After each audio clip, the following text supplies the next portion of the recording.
ఈ read somewhere కేడాకోలా గురించి SP Charan గారు ఏదో ఒక లీగల్‌గా ఇనిషియేట్ చేశారు. అవునండి. ఎస్‌పీబీ గారి వాయిస్ అవును. డీప్ ఫేక్ చేశారని. అవునవును. అది ఏంటి? నిజమేనా? ఏంటి? దాని అప్డేట్ ఏంటి? ఏం లేదండి. I think there was lot of communication issues మా సైడ్ నుంచి, ఇంకా ఎస్పి చరణ్ సార్ గారి వల్ల కూడా we face lot of communication issues. ఎవరైనా కానీ we want to do something exciting, present something exciting, honouring the legends that we have. అంతకు తప్పితే ఎవరిని డిస్రెస్పెక్ట్ చేయాలన్న ఉద్దేశం ఏమి ఉండదు. అండ్ మేము చేసే చిన్న సినిమాలు, అది కూడా మీరు చూస్తున్నారు, నేను చేసే ప్రయత్నాలు ఏది పెద్ద స్టార్స్ తోటి ఏదో కమర్షియల్గా చేయాలనేసి ఏం కోరుకోవట్లేదు. So there is no commercial mentality in this entire thing. We want to do something new. AI వచ్చినా కానీ ఏఐకి కొన్ని పర్మిటేషన్స్, కాంబినేషన్స్ ఉన్నాయి 100%. ఇవాళ మీ జాబ్ కానీ నా జాబ్ కానీ థ్రెట్లో ఉంది, రేపు ఏమవుతుందో మనకు తెలియదు.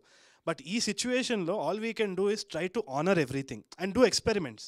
ఎందుకంటే నేను చేసినా, ఎవరు చేసినా, చేయకపోయినా ఎవల్యూషన్ జరుగుతుంది.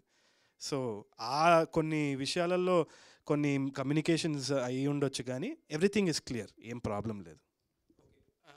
ఇష్యూ అయితే రిజాల్వ్డ్ అండి. Yeah amicable. ఇందాక మీరు అన్నారు నెంబర్ ఆఫ్ చాయిస్ ఉన్నాయి, ఆడియన్స్ కూడా నెంబర్